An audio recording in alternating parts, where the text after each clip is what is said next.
अगर गौर करें तो हम पाएंगे कि भगवान कृष्ण का पूरा जीवन मैनेजमेंट की प्रयोगशाला जैसा है।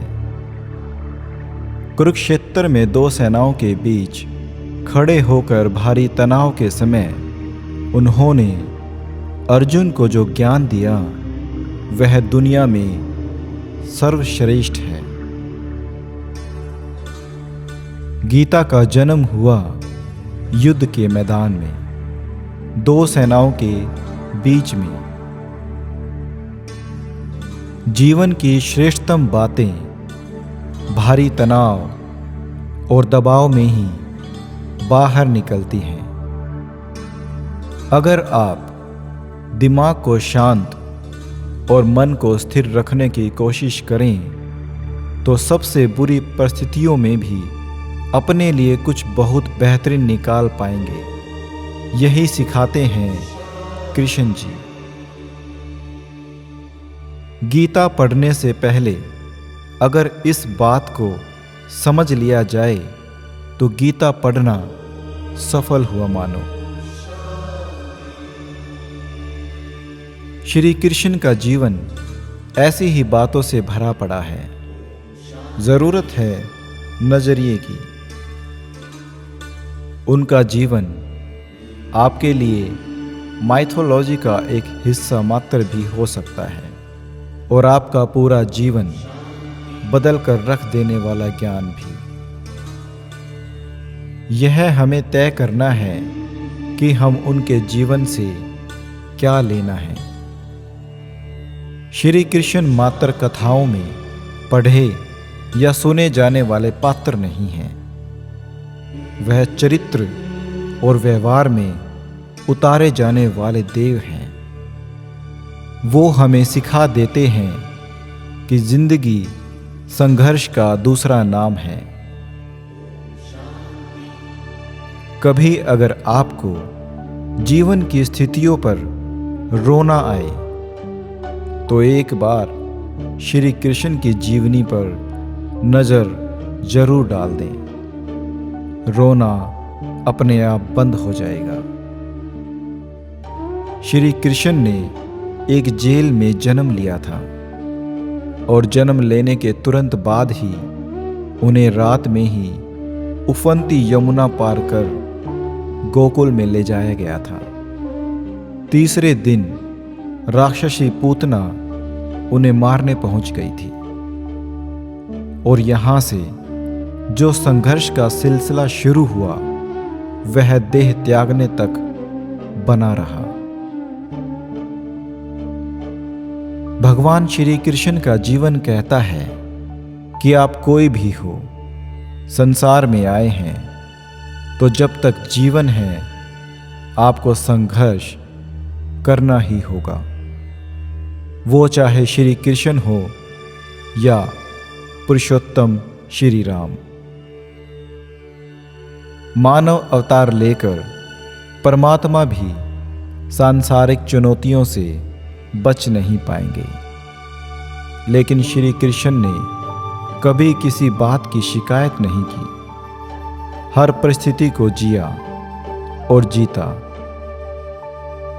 श्री कृष्ण कहते हैं, परिस्थितियों से भागो मत, उनके सामने डटकर खड़े रहो, क्योंकि कर्म करना ही मानव जीवन का पहला कर्तव्य है।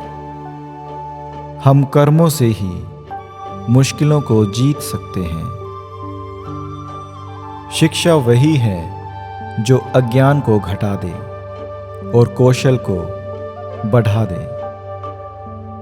श्री कृष्ण ने अपनी शिक्षा मध्य प्रदेश के उज्जैन में सांदीपनी ऋषि के आश्रम में रहकर पूरी की थी। कहा जाता है कि 64 दिन में उन्होंने 64 कलाओं का ज्ञान हासिल कर लिया था। वैदिक ज्ञान के अलावा उन्होंने कलाएं सीखी। शिक्षा ऐसी ही होनी चाहिए जो हमारे व्यक्तित्व का रचनात्मक विकास करें। संगीत, नृत्य, युद्ध सहित 64 कलाओं कृष्ण के व्यक्तित्व का हिस्सा बनी। अगर आप विद्यार्थी हैं तो खुद को सिर्फ किताबी ज्ञान तक सीमित ना रखें, अपने कौशल पर ध्यान दें। अगर आपके बच्चे स्कूल में पढ़ते हैं तो उन्हें अपने व्यक्तित्व को कौशल समृद्ध करने को प्रोत्साहित करें। उनमें कोरा ज्ञान ना भरें। उनकी पढ़ाई ऐसी हो कि उनकी रचनात्मकता को नए आयाम मिले। कृष्ण ने जीवन भर कभी उन लोगों का साथ नहीं छोड़ा जिनको मन से अपना माना। अर्जुन हो, सुदामा या फिर उद्धव, श्री कृष्ण ने जिसे अपना मान लिया उसका साथ वो जीवन भर नहीं छोड़ते। रिश्तों के लिए उन्होंने कई लड़ाइयाँ लड़ी और रिश्तों से ही कई लड़ाइयाँ जीती। उनके जीवन का सीधा संदेश है, सांसारिक इंसान की सबसे बड़ी धरोहर रिश्ते ही हैं। अगर किसी के पास रिश्ते नहीं हैं तो वो इंसान संसार में अच्छा जीवन नहीं जी सकता।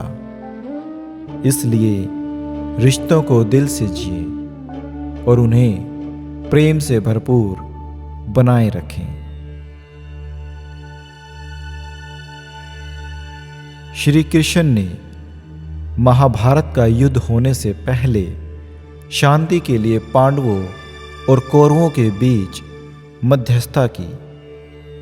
हालांकि दोनों ही पक्ष युद्ध लड़ने के लिए आतुर थे, लेकिन श्री कृष्ण ने हमेशा चाहा कि कैसे भी करके ये युद्ध टल जाए। सबक यही है कि झगड़ों से कभी समस्याओं का समाधान नहीं होता। शांति के मार्ग पर चलकर ही यह समाज का रचनात्मक विकास कर सकते हैं। श्री कृष्ण ने समाज के लिए मन की शांति को ही सर्वोपरि कहा है। उन्होंने समझाया है कि कोई भी परेशानी तब तक नहीं मिट सकती जब तक शांति ना हो। शांति से ही उन्नति संभव है। महाभारत की कहानी में जुए की घटना के बाद पांडवों को वनवास हो गया। तब श्री कृष्ण ने दूरदृष्टि दिखाते हुए अर्जुन को समझाया कि ये समय जाया करने के लिए नहीं है, बल्कि भविष्य के लिए तैयारी करने का है। उन्होंने सबको महादेव शिव, देवराज इंद्र और देवी दुर्गा की तपस्या करने के लिए कहा। श्री कृष्ण जानते थे कि दुर्योधन को कितना भी समझाया जाए, वह पांडवों को कभी उनका राज्य नहीं लौटाएगा। तब अपना हक पाने के लिए शक्ति और सामर्थ्य की जरूरत होगी। कर्ण के कुंडल कवच पांडवों की जीत में आड़े आएंगे, यह भी वे जानते थे। उन्होंने हर चीज पर बहुत दूरगामी सोच रखी। कोई भी फैसला तुरंत आवेश में आकर नहीं लिया। हर चीज के लिए आने वाली पीढ़ियों तक का सोचा। यही सोच राष्ट्र और समाज का निर्माण करती है। श्री कृष्ण को क्रोध दिलाने वाली, उन्हें अशांत करने वाली घटनाएं बार बार हुई। शिशुपाल पांडवों के राजसूय यज्ञ में कृष्ण को अपशब्द पर अपशब्द कहे जा रहे थे। छोटा भाई था, लेकिन उसने मर्यादाएं तोड़ दी। पूरी सभा चकित थी। कुछ क्रोधित भी थे, लेकिन श्री कृष्ण शांत रहे और मुस्कुराते रहे।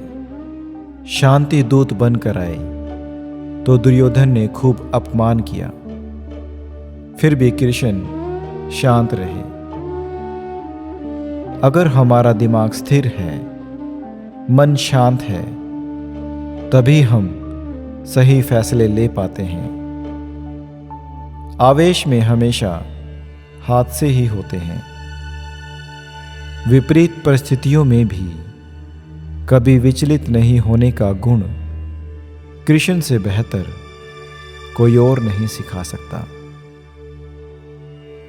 अगर आपको हमारी वीडियो अच्छी लगे तो आप हमारे चैनल को सब्सक्राइब ज़रूर कर दें और कमेंट में राधे राधे लिखना ना भूलें। धन्यवाद।